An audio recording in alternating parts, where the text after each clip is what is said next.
Wata budurwa mai suna Fauziya Muhammad wanda ta zazzagi malamin addini akan ya faɗi gaskiya kan aurensu. Kafin mu shiga daga ciki, 'yan uwa muna roƙonku idan ku sabbi ne a wannan tasha ku danna subscribe sannan ku danna alamar ƙararrawar sanarwa domin mu sanar da ku da zarar mun ɗora sabon bidiyo. Sannan muna roƙonku ku danna mana like domin hakan zai ba mu ƙwarin gwiwan kawo muku labarai duniya kai tsaye. Sai mu shiga daga cikin bidiyon.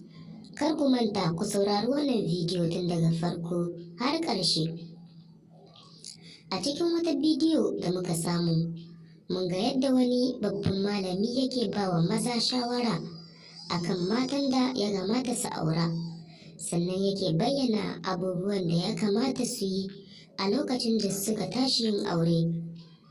A bayanin da malam yake faɗin cewa idan lokacin aurenka ya zo ka ga macen da ta burge ka kuma kana ganin ita ce ta kwanta maka a rai, to ko ka ji mutane suna mata zargin cewa ita mazinaciya ce ko an taɓa lalata da ita, to ya kamata ka bayyana mata cewa sai ta yi jini sannan za a ɗaura muku aure. Sannan kuma malamin ya ƙara da cewa tunda har kana da niyyar auren ta, za ka iya sanar da iyayenta cewa a bar ta ta jini bayan ta gama sai a ɗaura muku auren.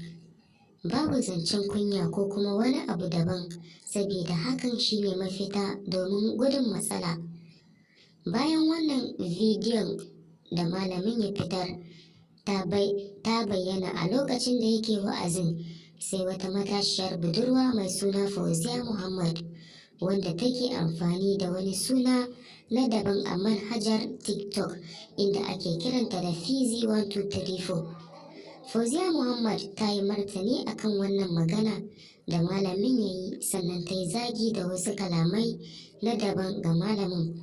Amma daga baya Fauziya Muhammad ta nemi afuwa akan wannan kalaman zagi da ta yi, bayan jama'a sun yi mummunar fahimta da kalaman nata.